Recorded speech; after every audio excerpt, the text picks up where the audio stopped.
சில மகான்கள், மகா பெரியவர்கள், அவர்களை நாம் பார்த்திருக்க கூட வேண்டாம்.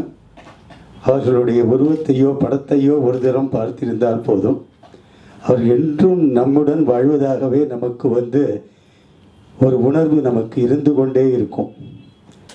அப்படிப்பட்ட ஒரு மகா பெரியவா அப்படிங்கிற ஒரு லிஸ்ட்டில் பார்த்த விவேகானந்தர் போன்ற ஒரு பூஜ்யர்கள், காஞ்சி மகா சுவாமிகள், அதே மாதிரி சங்கீதக்காராளில் சொல்லப்போன இன்று நம்மிடையே வாழ்ந்து இன்று நூற்றாண்டு கண்டிருக்கும் உலக சங்கீத வித்வாம்சினி, உலகத்திற்கு எடுத்துக்காட்டாக திகழ்ந்த மேதைகளுக்கெல்லாம் மேதை, காலம் சென்ற மதுரை M S Subbulakshmi அவர்கள். இந்த மதுரை என்கிற அந்த ஒரு சிறிய குவாலிஃபிகேஷன் தான் என்னை இன்று இந்த வைபவத்தில் பேச வைத்திருக்கிறது என்று நான் நிச்சயம் நம்புகிறேன். எல்லாரும் MS அம்மா மாதிரி பாடணும்னு ஆசைப்பட்டாலும் பாட முடியாது. கேட்கலாம், அனுபவிக்கலாம். ஆனால் ஆர்கனைசேஷன் என்கிற ஒரு வார்த்தைக்கு ஒரு எடுத்துக்காட்டாக அது இசையிலும் சரி, வாழ்க்கையிலும் சரி, பேச்சிலும் சரி, அன்பு காட்டுவதிலும் சரி, பாசத்தை பொழிவிப்பதிலும் சரி, எல்லாவற்றிலும் அவர்கள் ஒரு டார்ச் பேரர், ஒளிவிளக்காக, எடுத்துக்காட்டாக தன் வாழ்க்கையை நடத்தி உலகத்திற்கு திறம்பட அதை போதித்து விட்டு சென்று இருக்கிறார்கள் என்று சொன்னால் மிகையாகாது. அவரை பற்றி கேள்விப்பட்டவர்களுக்கும் சரி, அவருடன் சிறிது பழகினால் கூட அந்த ஒரு குணநலன்கள் எல்லோருக்கும் அது நன்கு உணரும் போலேயே இருக்கும். அவர்கள் பேசும் ஒவ்வொரு வார்த்தையும் ஓஹோ இப்படித்தான் இருக்க வேண்டுமோ என்று அந்த இடத்திலேயே நமக்கு ஒரு போதனை செய்வது போல அப்படி ஒரு பேச்சு, ஒரு அன்பு கிழமிய ஒரு பேச்சு. பெரியோர்களை மதிப்பது. ஒரு கச்சேரியில், மதுரையில் ஆடி வீதியில் நடந்த நவராத்திரி கச்சேரியில் பேகடா பாடியிருக்கார். எங்கள் குருநாதர் திருவாலங்காடு சுந்தரேசையர்வால அவர் பேருக்கு ஒரு நிமிஷம் வாசிச்சுட்டு முடிக்க போகிற மாதிரி ஆரம்பிக்கிறச்சே சமரைஸ் பண்ண ஆரம்பிச்சுட்டார். இன்றைக்கி எங்கள் குருநாதர் சுந்தரேசையர்வாள் கொஞ்சம் தான் வாசிங்களேன் கொஞ்சம் அப்படின்னு எங்கள் வாத்தியார் உரிமையோடு சொன்னபோது அவர் ஒரு 3 நிமிஷம் ஒரு பேகடா இதுவரை யாரும் அன்று கேட்டவர்கள் மிகவும் கொடுத்து வைத்தவர்கள் என்ற ஒரு வார்த்தையை தான் சொல்ல முடியுமே வெளியே. பெரிய கிளாஸ் அது கொடுத்தா MS அம்மா கச்சேரியில் இன்னொருத்தருக்கு அப்படி ரொம்ப ஒரு பெரிய கிளாஸ் கிடைக்கிறதுங்கிறது ஒரு முக்கியமான சமாச்சாரம்.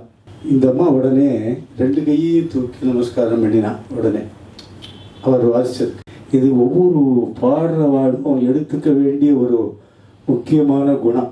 நான் எத்தனையோ சங்கீத மகா வித்வான்களையும் பார்த்திருக்கிறேன், நடுத்தர வித்வான்களையும் பார்த்திருக்கிறேன். அந்த மேடையில் அவர்கள்தான் கதாநாயகர்களாக இருக்க வேண்டும் என்று ஒரு வேறுபட்ட குணம் அநேகமாக மெயின் ஆர்டிஸ்டுக்கு நிறைய பேருக்கு இருக்கிறத நான் பார்த்துருக்கேன். பக்கவாத்தியக்காரா கொஞ்சம் சுமாராக வாசித்து அந்த இடம் ஜனங்களுடைய பார்வை அவர்கள் பக்கம் திரும்பி விட்டது என்றால் இவர்களுக்கு மனசுக்குள்ள கொஞ்சம் குமைய ஆரம்பிச்சிடும். அப்படி எத்தனையோ வித்வான்களை பார்த்துருக்கேன்.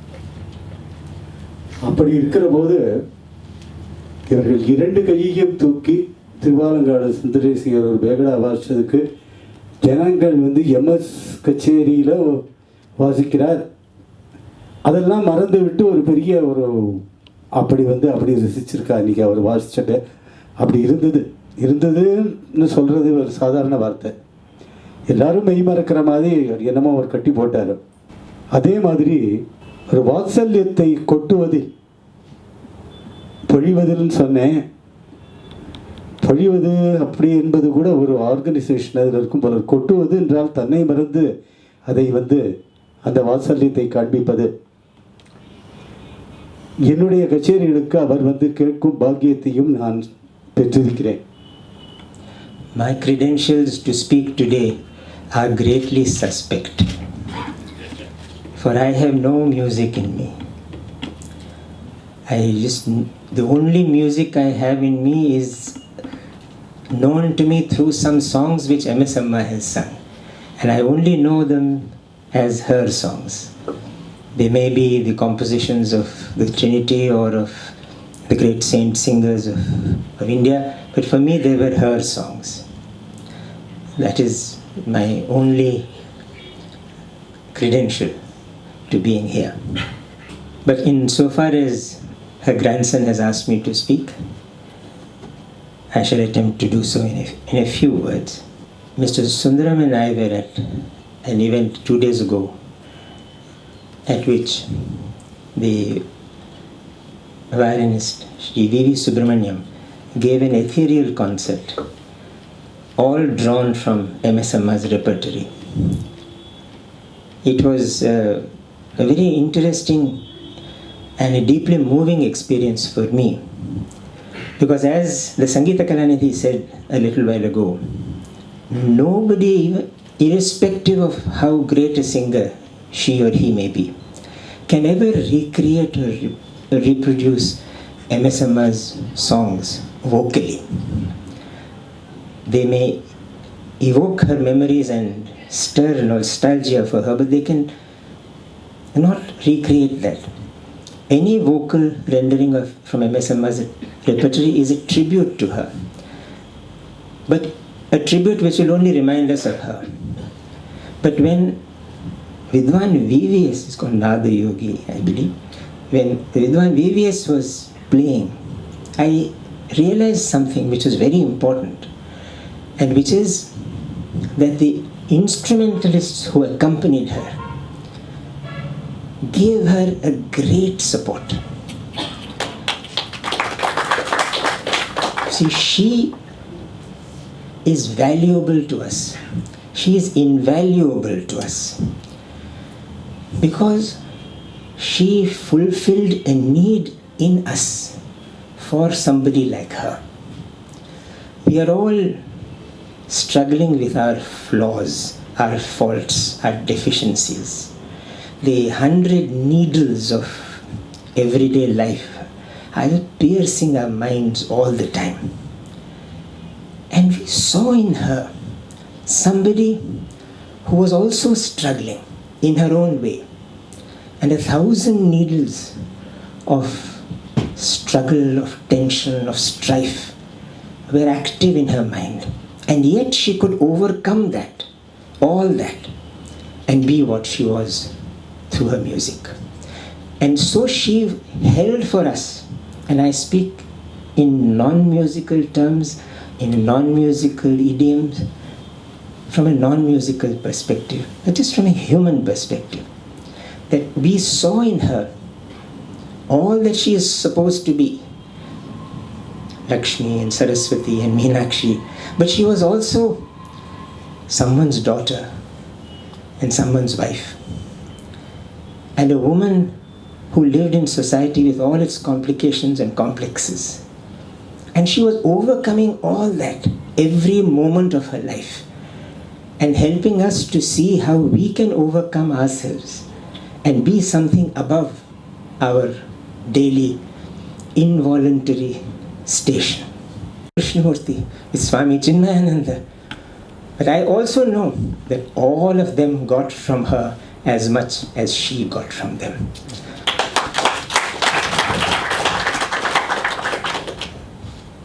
I shall not detain you further by saying that the centenary year, which starts today so beautifully, marked by this exceptional speech given by the Sangeeta Kalanidhi in our presence today, is an occasion when we should think of what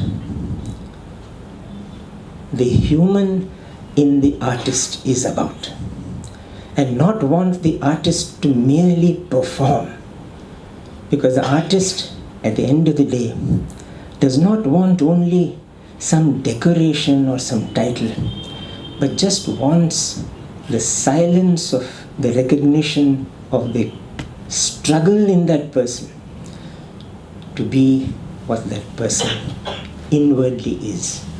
I think in her lifetime, we did not give her that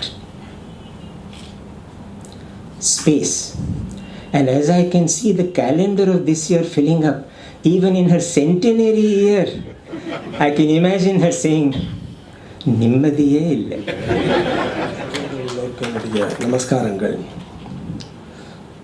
Srinivasan அவர்கள் என்னுடைய நண்பர் என்று இத்தனை நாள் நினைத்து கொண்டிருந்தேன். கோபால் காந்தி அவர் Seshagopalan sir 2 பேரும் பேசின அப்புறம் என்ன பேச சொன்னது ஏதோ ஒரு பலிகடா மாதிரி ஒரு நினைப்போடு நான் அங்கே உங்கள் முன்னால் நின்றுருக்கேன்.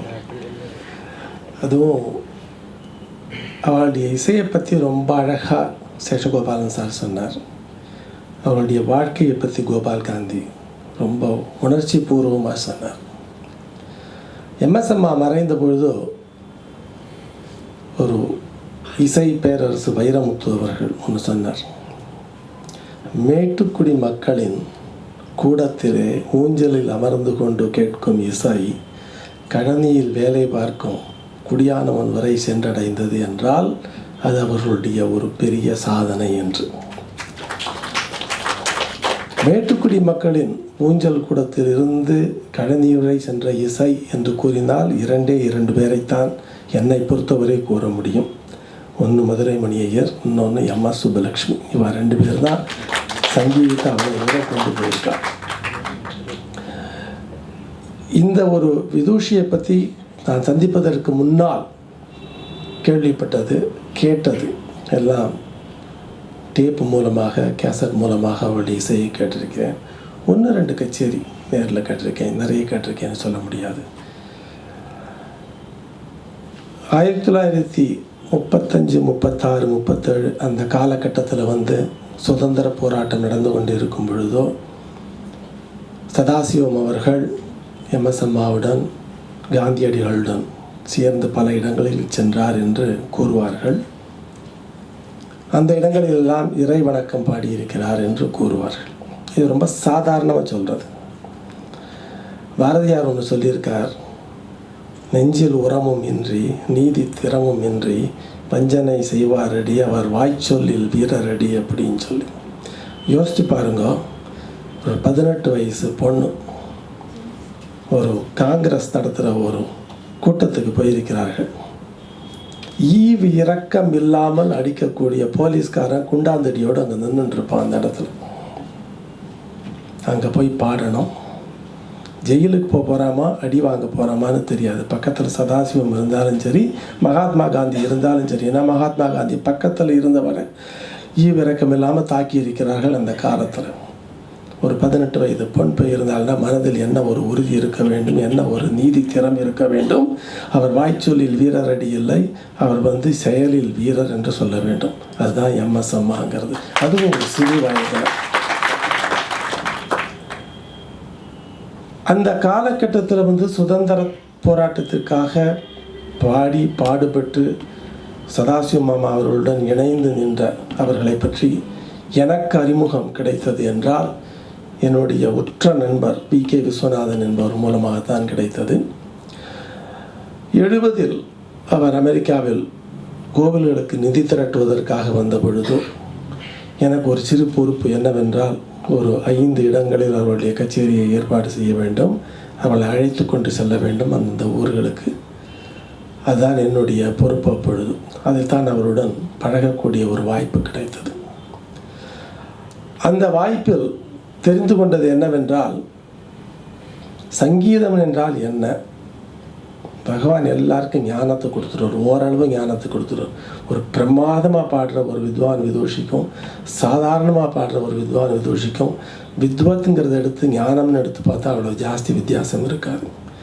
எதில் வித்தியாசம் இருக்குன்னா, பகவான் கொடுத்த அந்த ஞானத்தை வச்சுட்டு என்ன உழைப்பு போட்டிருக்குங்கிறது தான் ரொம்ப முக்கியம். அந்த உழைப்பு இல்லைனாக்கே அந்த ஞானங்கிறது பரிமளிக்காது. அது தவிர்த்து கரெக்டு நீங்கள் சொல்கிறது, நீங்கள் ஆமோதிக்கிறது நான் ரொம்ப ரசிக்கிறேன். அதோடு ஒரு பகவானுடைய ஆங்கிலத்தில் கூடுறதுனாக்க ஒரு குருவோடைய ஒரு கிரேஸுங்கிறது ஒன்று வேணும். அந்த கிரேஸ் வேணும், அந்த உழைப்பு வேணும், அந்த ஞானம் வேணும். இது எல்லாம் சேர்ந்தது அப்படின்னாக்க அது ஒரு எம்எஸ் அம்மாவோட பாட்டு. அது நான் நேரில் பக்கத்தில் உட்காந்து இந்த மாதிரி ஒரு அரங்கத்தில் ஒன்று சொல்ல விரும்புகிறேன். அமெரிக்காவில் அப்போல்லாம் கச்சேரிகள்லாம் நடக்கும் பொழுது என்னன்னாக்க ஏதோ திரளாக மக்கள் வருவாள்லாம் நீங்கள் சொன்னாக்க அதை நம்ப வேண்டாம். அப்போ இந்திய மக்களே அவ்வளோ ஜாஸ்தி கிடையாது அங்கே. அதுவும் நம்ம கர்நாடக சங்கீதத்தை ரசிக்கிறவா ரொம்ப கம்மி. ஸோ இந்த மாதிரி ஒரு ஆடிட்டோரியத்தில் ஒரு 150-200 பேர் இருந்தானாக்க அப்படி முன்னால் அந்த முதல் வரிசையில் இருந்து கேட்கக்கூடிய ஒரு பெரிய ஒரு பாக்கியம் எனக்கு எம்எஸ் அம்மாவோட கச்சேரியில் கேட்கக்கூடிய பாக்கியம் கிடைத்தது. அப்படி இருக்கும் பொழுதோ அவர்கள் கூடவே இருந்ததுனால ஒரு இவ்வளவு பதவி பட்டம் பெற்றவர்கள், விருது பெற்றவர்கள், மக்களால் போற்றப்பட்டவர்கள், வித்வான் விதுஷிகளால் போற்றப்பட்டவர் என்றாலுமே அந்த கச்சேரிக்கு முன்னால் அவர் படும் ஒரு பதட்டம் என்று சொல்ல வேண்டும். அந்த கச்சேரி நன்றாக அமைய வேண்டுங்கிறதுக்குள்ளான ஒரு பதட்டத்தை இன்றைக்கி நான் சாதாரணமாக பல பேர்கிட்ட நான் பார்க்குறதே கிடையாது. அந்த ஒரு அசாத்தியமான ஒரு தைரியம் இந்த காலத்தில், அவ்வளோதான் நான் சொல்லுவேன். ரொம்ப தைரியம் இந்த காலம். அப்படி ஒரு தைரியங்கிறதே அவளுக்கு கிடையாதுன்னு தான் சொல்லுவேன். நாத தனு மனிஷம்